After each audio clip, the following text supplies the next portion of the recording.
we're in, and just happy to have you with us tonight on this Wednesday night.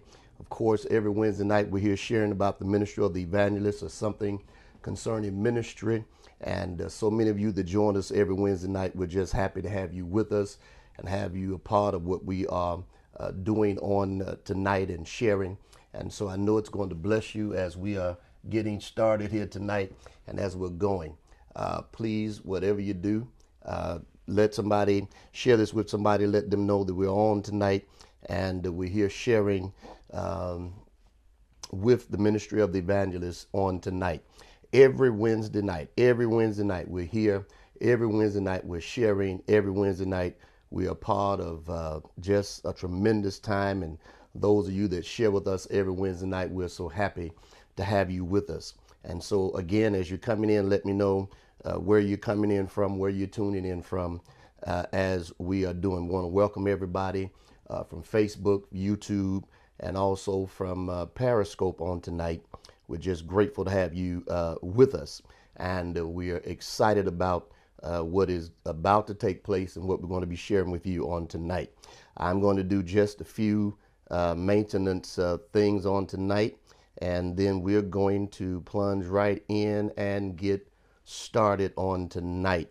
Thank God we're getting started. That's it. We're posting. Here we go. Thank you so much for joining me, on tonight. We're happy to have you with us, and I know the Lord is going to bless us as we are starting. Well, let me share with you tonight. Of course, we've got a lot of things that we're doing concerning ministry, and so many of you, I've gotten the opportunity to meet you, and you've said to me, Pastor Mark, we want to thank you and appreciate you for what you share with us every Wednesday night. And so tonight, I'm not going to hold you long, but I want to get started and share with you something very powerful that I believe will bless you tonight. And I want you to share this with somebody tonight. Not only share it, but I want you to subscribe to me. I want you to hit notifications that whenever I'm on, you'll be able to get and view the live videos that we do on Wednesdays and during the week. On Monday nights, we do Monday night check-in, and we do prayer, and then we here on Wednesday nights, and then you just never know when I'm going to come on to share something that I believe will be important and inspirational and vital to you. And so thank you so much for joining me on tonight. Well, let's get started. I want to share with you tonight on how to deal with criticism in ministry, how to deal with criticism in ministry. And I believe it's going to be important tonight that you would really listen at this, because so many that are in ministry, so many that the Lord has called you to ministry, called you to be a part of ministry, whether it's a pastor, whether it's an evangelist, whether it's a missionary, whether it's a bishop, whoever, whatever your position and title may be. We understand that as you are dealing in the work of the Lord and in ministry, we understand that many times when we start talking about and sharing and doing various things concerning ministry, a lot of people, we feel that we are ready for ministry, but sometimes we have to be honest. We have to really be honest about it, because sometimes ministry can be something that you can get criticized for stuff maybe that you didn't do, or stuff that you didn't know that was going on, or whatever it may be. And sometimes it's one of those things that when you in ministry, if you don't know how to deal with the criticism of ministry, you may not be able to make it. But I want to say to you tonight that I'm going to share some things with you that I believe will bless you, that I believe will help you as you're in ministry, whether you're just getting started, whether you've been in ministry a while. As I sit tonight, I've shared this with you many times. I've been in ministry for 42 years. And I know, I've got my hair tonight. I've usually shaved this, but it got a little gray, so you can see that that's not just from I didn't dye that. That comes from age. And so I started in ministry when I was 16 years old, and now I am 57, and I've been in ministry 42 years. That's right, 42 years. And so I can tell you about criticism. I can tell you about taking the blows and taking the hits in ministry. I can really share with you some things that will probably you would say, oh my God, but I could tell you tonight, but I won't get into all that, but I want to help you tonight that are in ministry, those of you that's been feeling the pressure and look like no matter what you do, it's something that just comes and it just you got to deal with criticism. But tonight we're going to talk about two things. We're going to talk about criticism, and then we're going to talk about constructive criticism. I want to tell you, sometimes it's not as bad as it seems. So let's jump right into this. Let's get started. And I want you to really listen tonight because I believe this is going to bless you. Criticism, how to deal with criticism in ministry. Well, the first thing you've got to know about criticism and being criticized is you first have to understand that it is a part of life. It's something that you're never, ever going to get away from. You're not going to get away from criticism while you're living, and you won't get away from criticism when you're dead. When we pass, people will still be criticizing. The same people that come to your home going and talk all the good stuff and say all the good stuff you did somewhere in the darkness of the night or somewhere in the private moments, they're going to say, well, but he didn't do this and he did that, and I can't believe he or she did that.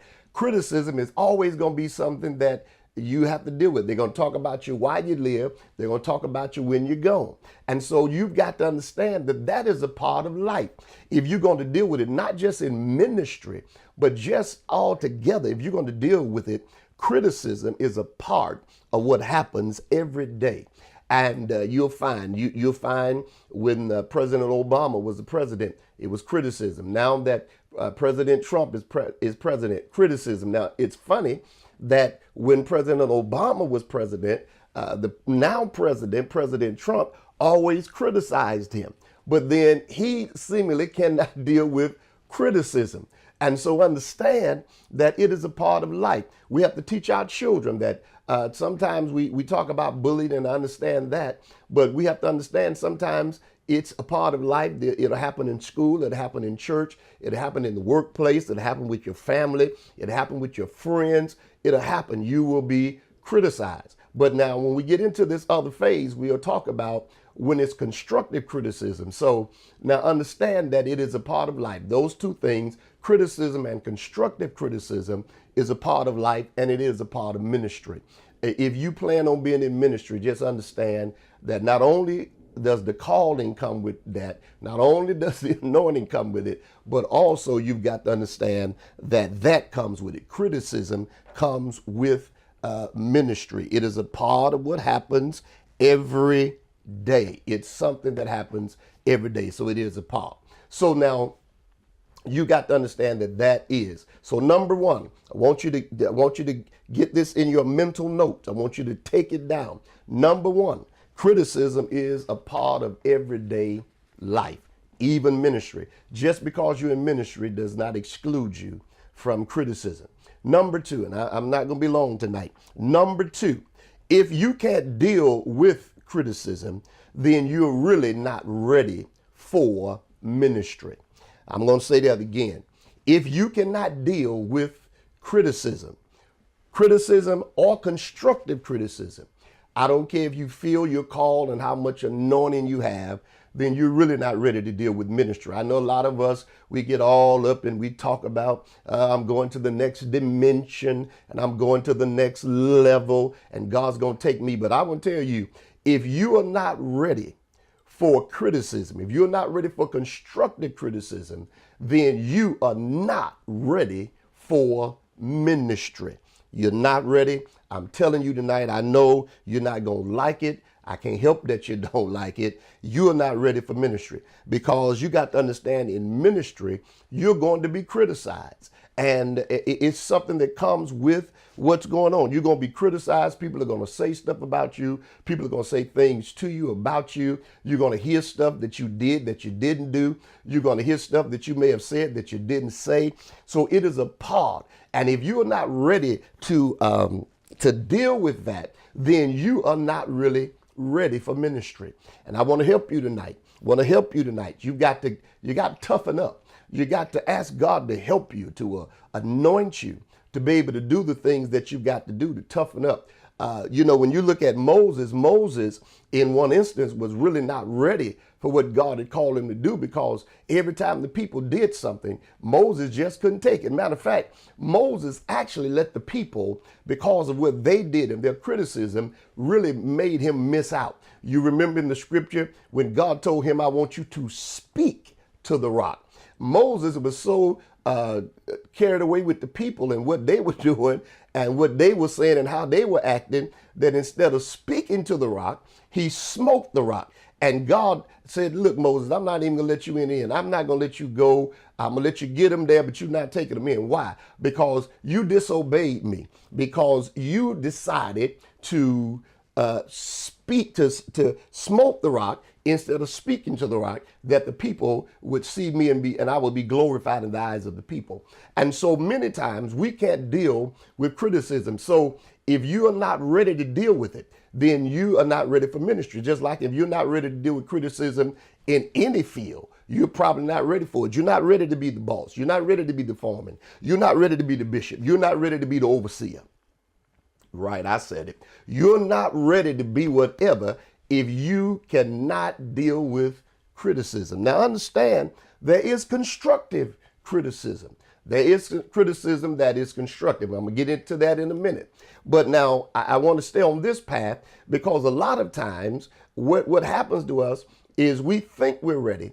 And what we believe is because we're in ministry and because we are anointed and because we got a message and because we feel the Lord is using us in a tremendous way, that everyone's going to like you. Well, I want to help you. Every now and then in the world, sometimes when people go to do something, somebody have to slap them and bring them to reality. Let me give you a little spiritual slap tonight and let you know that just because you're anointed, just because you got a ministry, just because it's growing, just because you got a number of people that like you, they follow you, they watch your live feeds on Periscope, YouTube, and Facebook, just because all that's happening, don't fool yourself. Everybody don't like you.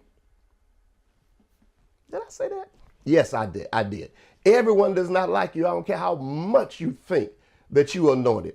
Everybody does not follow you because they like you. Some people follow you to keep up with what you're doing, to see what you're doing, so they can criticize it later. And so you have to understand, everybody's not into you. Everyone's not into me like that. And so if you're not ready to deal with the criticism that somebody gives and says about you, then you are not ready for ministry. You're not ready to do ministry. You're not ready for it. I know you think you are, but you're not. Criticism comes with what is going on. Now understand that if you can't deal with criticism, the next thing you got to know how to deal with it is you have to be able to have temperance. You have to be able to be settled. You can't be a person with a temper and a person that everything bothers you and gets on your nerve if you're going to be a person that deals with criticism. Because what you'll find yourself doing, if you're not careful, is using the pulpit as a point of retaliation against people that are criticizing you.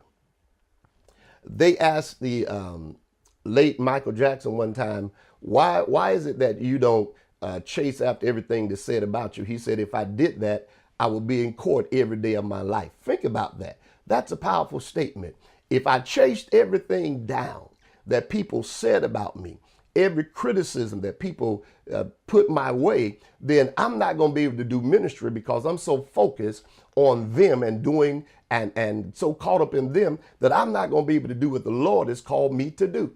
And so what you've got to learn and start doing, you've got to say to yourself that I cannot allow criticism to make me act out of character, make me act out of place, make me get in the pulpit and go off in the pulpit and call them out of names and do all kind of stuff. I can't do that, because sometimes we do that. And I can tell you, as a minister of 42 years, I've seen it when I first started in ministry and really couldn't deal with criticism, had to grow up.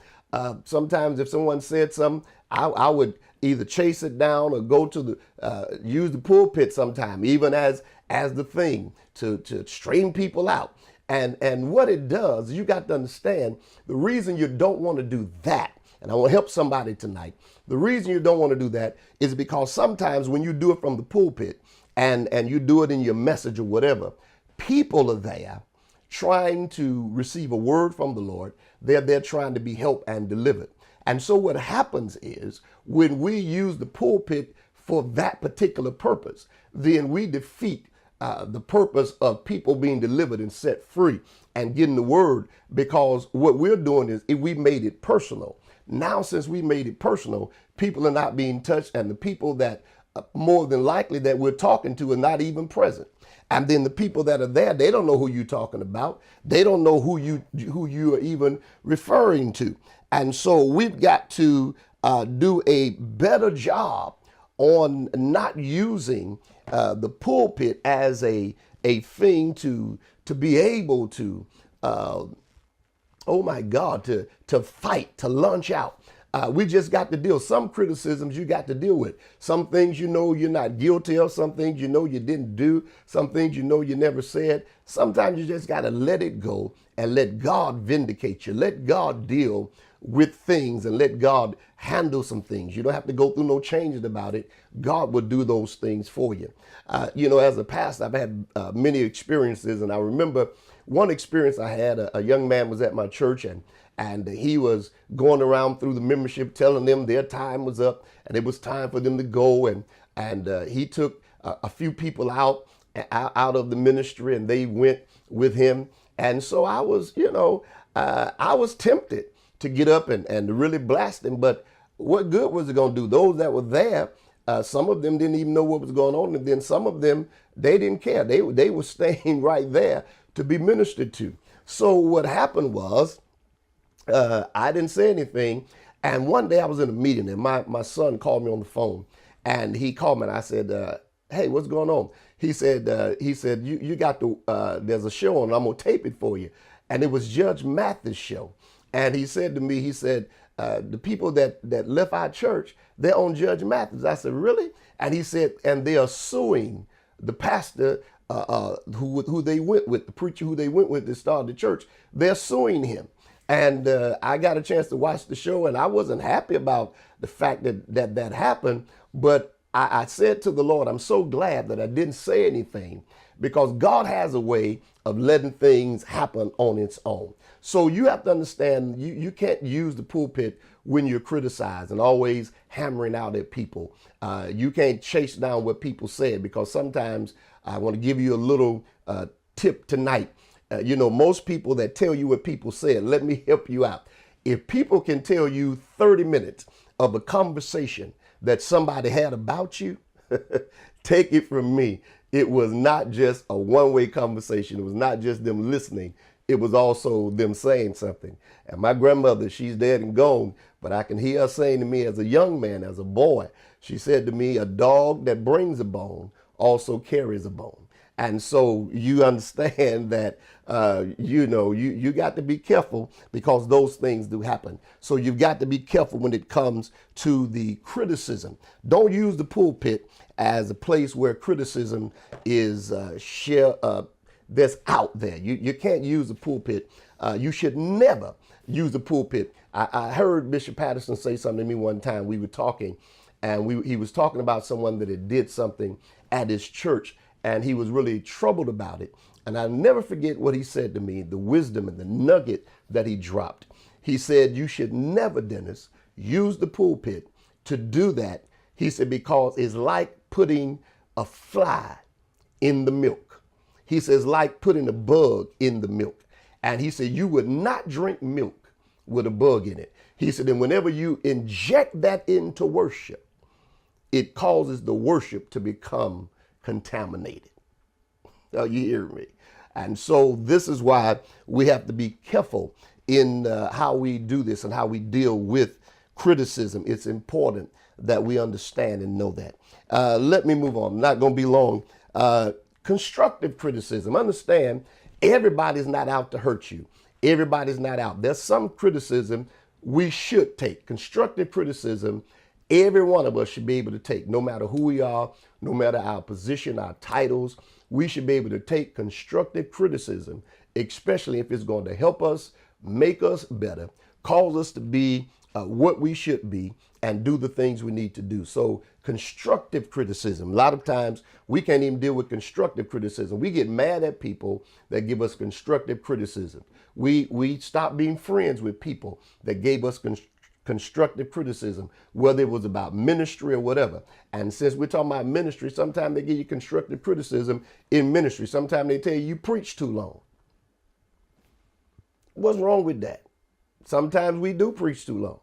Sometimes we do too much when we up. And if it's somebody that loves you and they're trying to help you, there's nothing wrong with them sharing, excuse me, that information with you and telling you those things. And so constructive criticism, understand they're not out to hurt you. They're not out to break you. They're not out to make you look bad. It is a part of our being shaped and being brought to the place we need to be when it's constructed. I tell you what happened. My wife is sort of, she helps me out a lot. Sometimes she gives me good constructive criticism. Even my kids do it. I've got people that I trust that are friends of mine, people in ministry, and sometimes they'll say, well, Martin, you did this and you shouldn't have did that. I don't have no problem with it because I want to be better. I want whatever I'm in. And whatever my craft is, whatever it is, I want it to be better. And so I'm able to take constructive criticism because I want things to be better. And so I tell you what happened. Last Wednesday when I was doing this live, my wife said to me, when I got through, she watches my live every Wednesday night on YouTube. And she said to me, as soon as I got finished, she said, could you come here, please? And I went in and she said, now, I enjoyed that. The information was good. Everything you did tonight was perfect. I really enjoyed it. She said, but now let me share with you. I just noticed some things and I just wrote them down, some things that you did. And so she started pointing out some stuff that I did on camera. Now, some of it was just habit. Some of it was just the moment.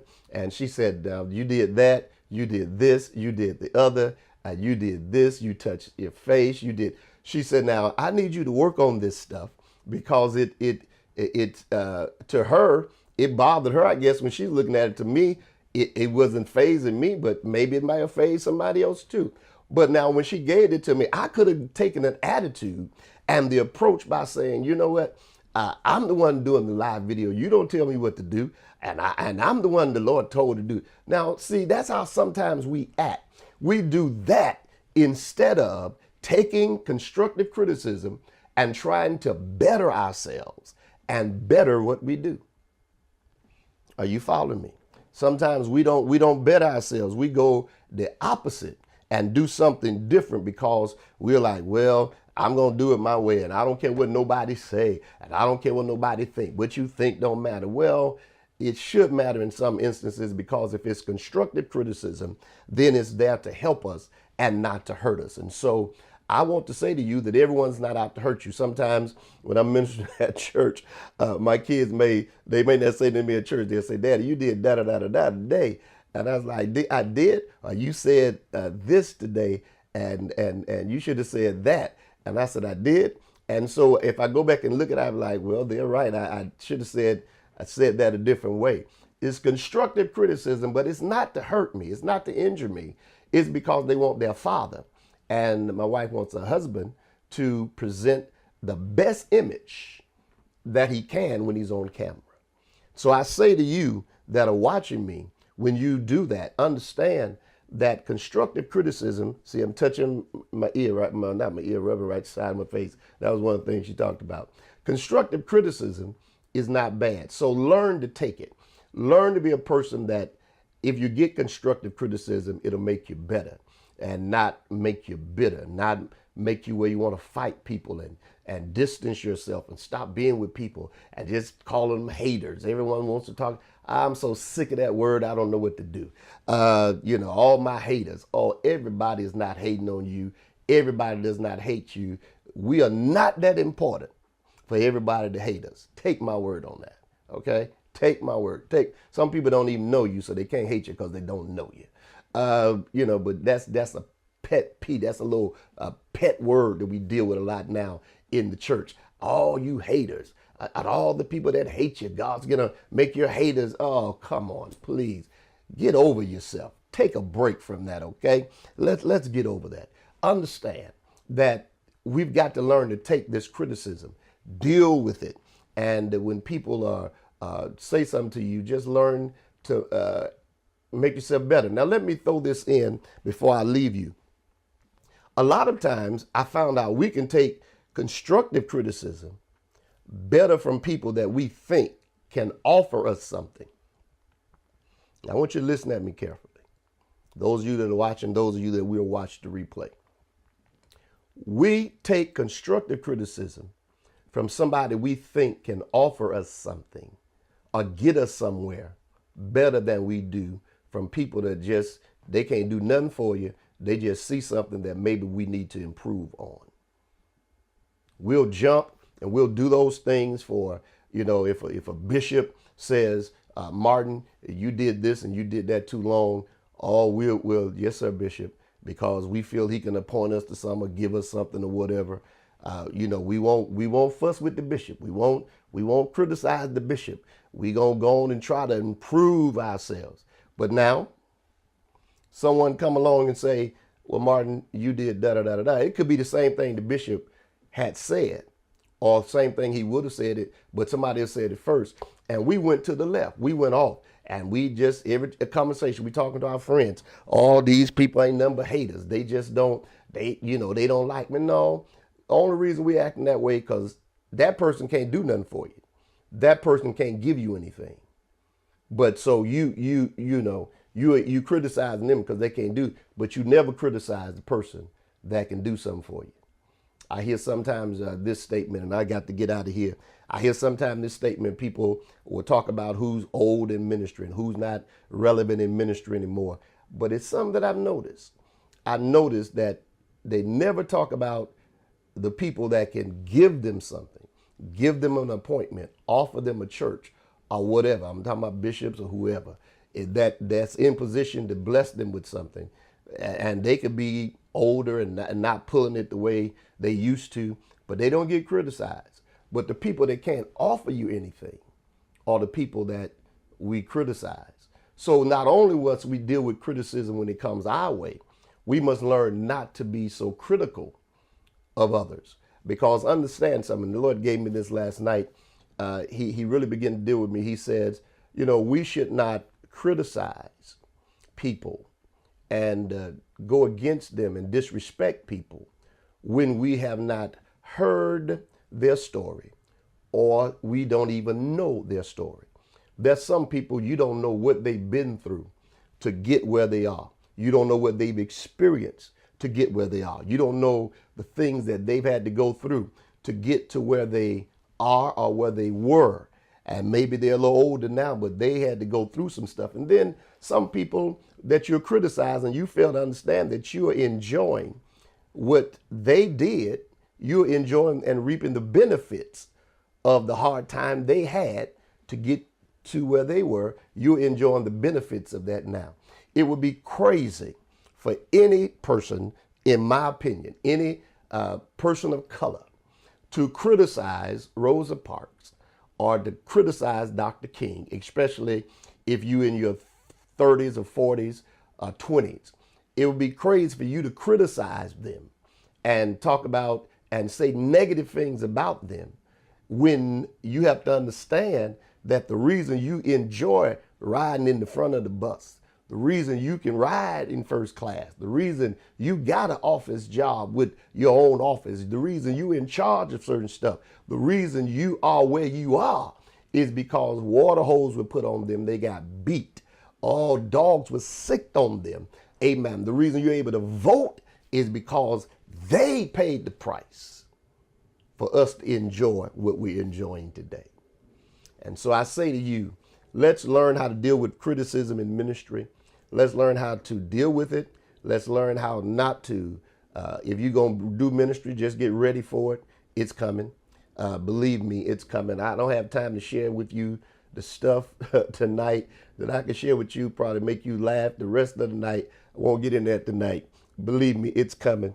And then don't use the pulpit as a place to deal with the criticism and to do things. There's sometimes you got to find other means and methods, and then sometimes it's just best not to even deal with it at all. Sometimes it's just best to be silent and let God do what he does. And I tell you, sometimes God has a way of vindicating you better than you could have ever done for yourself. And then constructive criticism, let's learn how to take it, let's learn how to get it, and then also not only constructive criticism, but let's learn how not to, how can I put this? How not to be so critical of things and people that we don't understand, people and things that we don't know. Let's learn to do that. And if we do that, the Lord will bless us and the Lord will move for us. And so let's learn to sort of put ourselves on notice and help get to the place that we understand that. I'm getting ready to get out of here, but let me do this real quickly. I want to share with you tonight as we are doing what we're doing. We're getting ready to do some ministry training, some things that we're getting ready to share with you and to help you. And I know it's going to bless you as we get ready to do this. And so I want you to go to my website, dolmartin.org, sign up for April 21st. We're going to be sharing some things. There's going to be some powerful things I'm going to share with you, and I know it's going to bless you. I pray and trust tonight that you have received this and that you've been blessed on what we've shared here tonight. And I know that if you have, that it's going to bless you. And there's so many of you, again, that have been a blessing to the work of the Lord and to the ministry. And I'm grateful for what you've done and your giving. Some of you that have shared offerings with me. We're striving to do the things we're doing and to keep the work of the Lord and to do the things we have to do here. And so I want to encourage you to be a blessing to the work and to the ministry. And if you do it, the Lord's going to bless you for doing it. You can bless us in the ministry and with the ministry. If you want to be a blessing to the work of the Lord, you can use the Cash App, DL Martin, my Cash App. You can use D Martin SR, that's D Martin SR on PayPal, or you can do it by going to dlmartin.org. I pray and trust that this has blessed you tonight. Please share it with someone. Please let them know, and just share with your, especially those that are preachers, those that are evangelists. I need you to share this with them. This is vital information.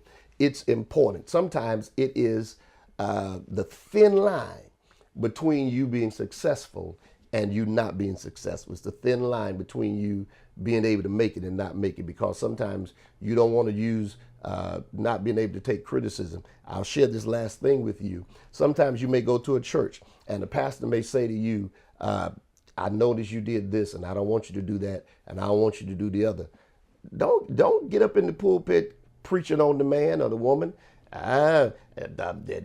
People try to box you in and hold you in, but I'm anointed. The Lord has anointed me, and I obey the Lord. I don't know. Listen, you're going to close so many doors for yourself. You're going to be on the outside looking in. You really are.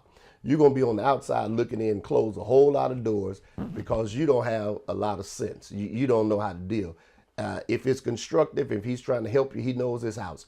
I'll say this to you, and I'm through. Bishop Charles Brown was in New Orleans, and I went to minister for him. And I never forget what Bishop Brown said to me. And I didn't take it bad. It was good information. He knew his people. I was an evangelist. I wasn't pastoring. He said to me, he said, now we get out at a certain time or whatever. And he said, if you're going to preach a long time, then you cannot minister a long time. If you're going to preach a long time, you can't minister a long time. You can't do both. Either you're going to have a lengthy message and you're not going to minister long, praying for people, or either you're going to preach short and you're going to pray for people longer. But you can't do both, because at a certain time, my people are going to be out of here. Now, I could have got an attitude with Bishop Brown, but I didn't, because that's his house. He knows his house. I was preaching for Pastor Samuel Caruth in Virginia years ago, and as an evangelist preaching for him. And Pastor Caruth said to me, he said, in the office, he was just talking. He said, you know, I just don't like preachers that tell to have folk touching the neighbor and touch touch this one and touch that one. He said, that really bothers me. And so when I got up to preach, sometimes I have a habit of doing that. And I got up to preach, and I was getting ready to tell somebody touch a neighbor, and I thought about what he said. I heard his words in my ear, and I immediately stopped and went to something else. I don't think I had nobody touch anybody that night because I heard what he said, and so it was one of those type of things of him just doing that. Then he said, I want to be out at a certain time, and that's what I did. I was out at a certain time. I remember preaching at West Angeles. I remember Bishop Blake saying to me in the 8 a.m. service, Pastor Martin, I need to be out at a certain time, and if you preach over this time, you got so many minutes to preach, it's going to throw the rest of my services off. So I got through preaching in the time that I was supposed to. I know what Bishop said, but I got to go on because the Lord is anointing me. See, you got issues. You got issues. I remember preaching for Bishop Patterson so many times, and he says at 8 a.m. service, I think it was 8 or 7, he says, you got 20 minutes. From the time I put you up to the time you sit down, you got 20 minutes to preach because I need to be out for the next service we got to go to. I did 15 minutes and gave him 5 back. And I was able to go back many, many times. Why? Because I understood that you cannot do those things. And so learn to take criticism, learn to take instructions, and I guarantee you'll go further in life and you'll be blessed. Well, the Lord bless you and the Lord keep you tonight is my prayer. Thank you so much for joining me. I'm grateful to have all of you that have joined me tonight. And I pray and trust again, share this with someone. It'll bless them. This is to help someone. This is to help you. It's not to hurt you. This is to help you in ministry. I want to see you go further, and I don't want you to hurt yourself. I don't want doors to be closed on you because you don't know how to take criticism. And then when people come to your church, you don't want to be up going off and because somebody criticized, even one of your members may have said something, you take the whole service and take the whole message talking about them, and people can't get nothing from that. Sometimes we waste time because we're talking about people that are not even there. Amen. All right. The Lord bless you tonight. Thank you so much for joining me. Join me again next Wednesday. We're going to be here. It's going to be a powerful time. And then Monday nights, join me. This Monday night, we'll probably do check-in Monday a little early because this coming Monday night, I'm going to be ministering at the Citadel of Hope Evangelistic Church. That's 1517 David Ralph Abernathy Boulevard, I believe, for Bishop Richard White's 74th birthday. Monday's his birthday, and they're going to have a service for him. I'm going to be ministering on next Monday. And so if you're in the Atlanta area, please come out and share with us and be a part of the service. The Lord bless you tonight, and the Lord keep you. I'm grateful that you've been with us. Amen. I'll look to see you again next Wednesday. Don't forget, hit the button for notifications. Share this with somebody. I dare you to share it with 10 people tonight that you know are in ministry. Share it with them tonight, and I know it's going to bless them as they do so. The Lord bless you, and all God's best be yours.